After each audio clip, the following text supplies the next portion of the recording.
So I've now finished assembling this step stool. I have no idea if it works.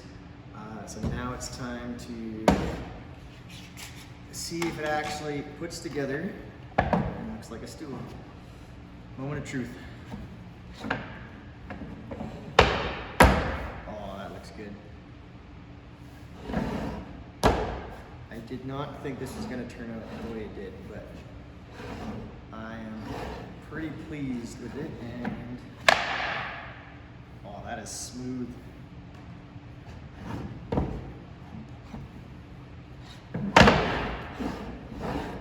That is a good fit. This is going to be a good first project for my Epic students. Nice little camp stool that they can easily carry with them, and it collapses nicely. You can carry it with the middle dowel inside, so this is going to be a fun project. I actually really like this a lot.